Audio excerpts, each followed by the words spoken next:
Hello everyone. Let us talk about the modernization of the armed forces. So why modernization? There are some reasons for it. Number one reason is very obvious that the world is changing very fast. Today, the wars are not won with elephants, horses, swords. The wars are of artillery, fighter jets, and air defense systems. A lot of sophisticated equipments and modernized military is required to win and even participate in a war. That is why, and by war I mean being prepared for the war. Um, no one wants war, but the best way to avoid a war is to prepare for the war, and to prepare for the war, we must have a modernized military. The armed forces must be modernized for protecting the country. And also, there is a special case in India. That in India, we are also having a danger of a true two front war, as we all know that India is having a lot of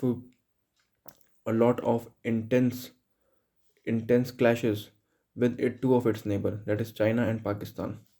If we talk about Pakistan, then there has been no point in the history where we were not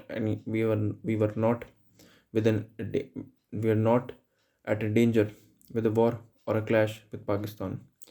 There is intense tussle if you talk about the Gujarat border, Rajasthan border, Punjab border, or even the Kashmir border. And a lot of insurgency has always been there. So by modernizing the armed forces, we can tackle this. The use of drones can took place for the surveillance. If we talk about China, then in the Chinese border, the uh, in the recent times we had many clashes with China. We all are aware about the Galwan Valley clash that took place 2 years back, in which 20 brave soldiers of India martyred. And also, recently, there have been a Pangong Lake clash in which the Indian Army occupied a geographically important location. So there are a lot of clashes. Also, China is always aggressive on the borders, whether they are eastern borders of India uh, or the northern borders of India. So China is very aggressive, and to defend ourselves, to uh, to successfully to successfully execute the policy of defensive offense, we must modernize our armed forces. If we talk about the current scenario of India, then we are lagging behind a lot. 68% of India's defense equipments are of vintage category. 28% of them are of the current days category, and only 8% of the equipment are state of the art equipments. So these statistics clearly indicate that Indian military is not having much modernized equipments which are required to handle the possibility of a two front war. Also, if we talk about the budget allocated, then India only India only India only give 2.1% of its GDP for the defense as a defense budget. And in that also, whatever be the budget, most of the budget is used in pensions and salaries. Whereas if we talk about the modernization of equipments and armed forces, then only almost 25 to 30% of this budget is used in those purposes. If we compare it with our neighbors, that is China and Pakistan, then china uses china China have a budget of 3% of its GDP, whereas Pakistan have a budget of 3.5% of its GDP for the defense purposes. So they are having quite a more budget than us. In exact term, Pakistan lags behind India, but the percentage of GDP, they are ahead of India. And if we talk about China, then India spends uh, almost 10 times less than China on defense purposes. So we are really lagging behind, and this is the high time to increase our defense budget and use it efficiently for the modernization of armed forces.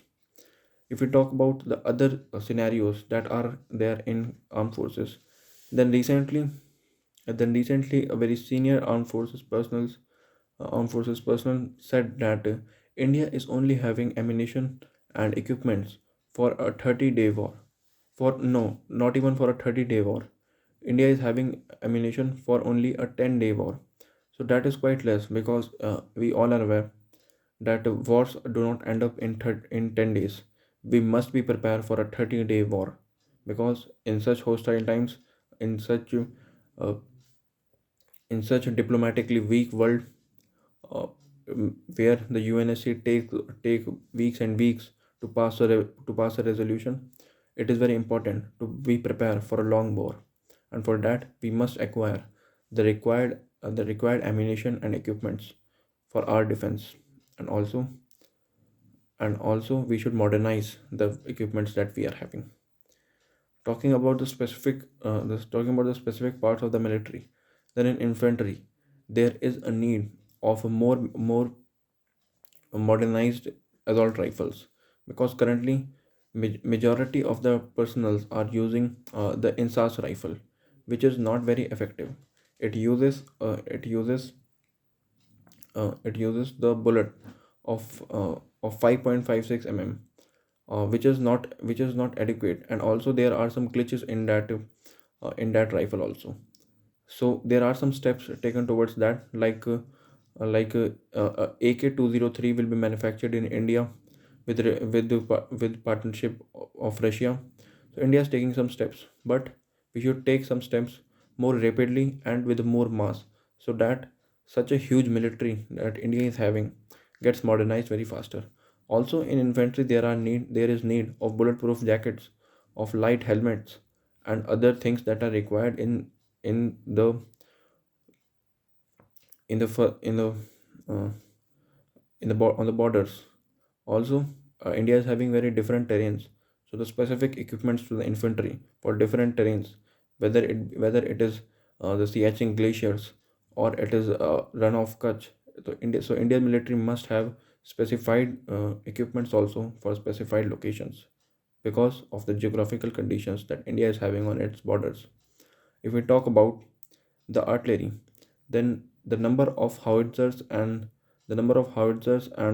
artillery overall artillery guns we are having is very low. So there is also a need in expanding the number of howitzers and artillery guns, and also they are of vintage class. Although the DRDO is making some new artillery guns, but it is high time that we should provide more funds for to DRDO for more research and development, and and manufacture the manufacture the artillery guns that DRDO is designing. Talking about other things of Indian Army specifically, then tanks. Currently, the most of the tanks that Indian Army is using cannot be used at night.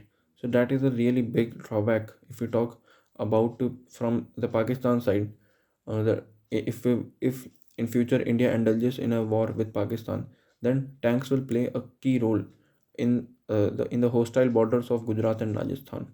So it is very important to have highly equipped, highly specialized and modernized tanks also. And talking about the Air Force, then um, then in Air Force there is a lot of improvement required. Currently, the Air Force is only having 31 squadrons, but there is a need of having 45 squadrons. So 14 squadrons must be increased as soon as possible, because in the modern day, Air Force is plays a major role if the country indulges in any kind of war, any kind of kinetic war. We have seen in the past that the MiG 21 Bison plane the MiG 29 Bison planes, fighter aircraft, which India purchased from Russia, are getting crashed. A lot of Indian pilots, almost 200 Indian pilots, have sacrificed their lives due to some glitches in those aircraft.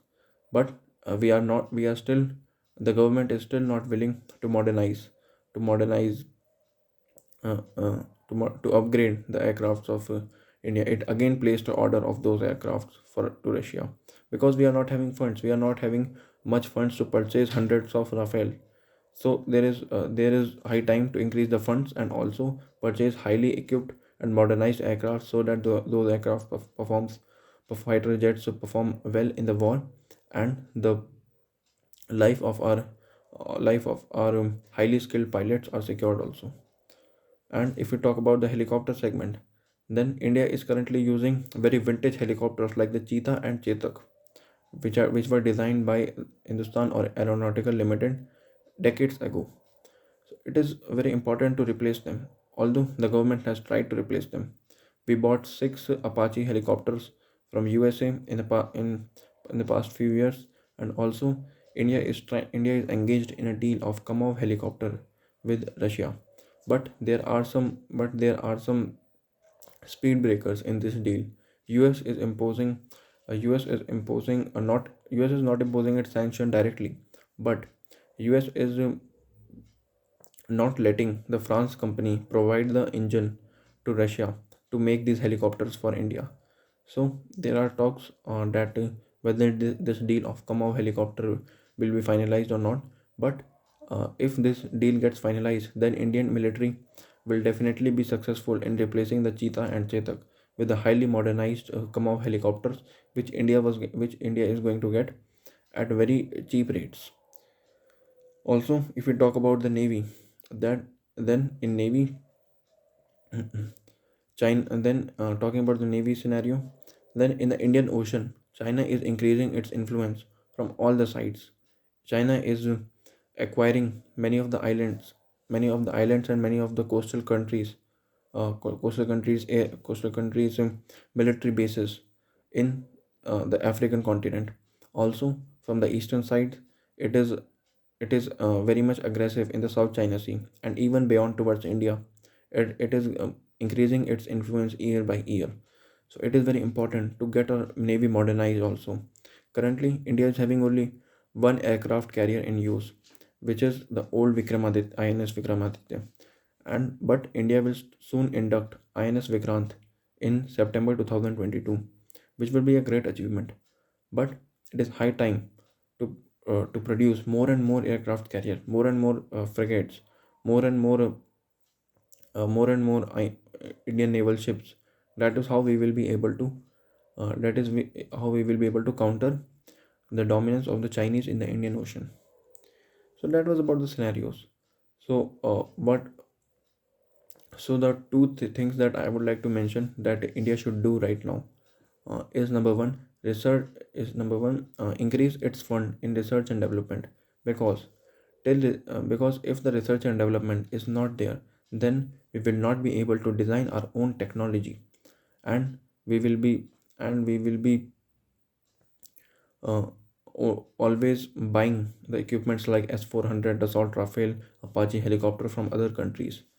But if we increase our funds in research and development, and the companies and agencies like DRDO, HAL, ISRO gets more and more funds, and they will increase their research in the defense category, then India will be able to produce its own air defense system, its own fighter aircraft, its own tanks, its own helicopters, attack helicopters, its own naval ships. So that is how we will be able to cope up with the modernizing militaries of the world. Another thing that India must do is use its defense budget efficiently. As I mentioned before, almost 70 to 75% of defense budget is goes towards the salaries and pensions of defense personnel. While it is important also, but we should it is high time that we recognize the importance of machinery over manpower. Manpower and leadership is required to a great extent, but we can reduce the number of soldiers, and we should increase we should increase the allocation of budget in the modernizing of armed forces. So that was about modernization of armed forces. Thank you very much.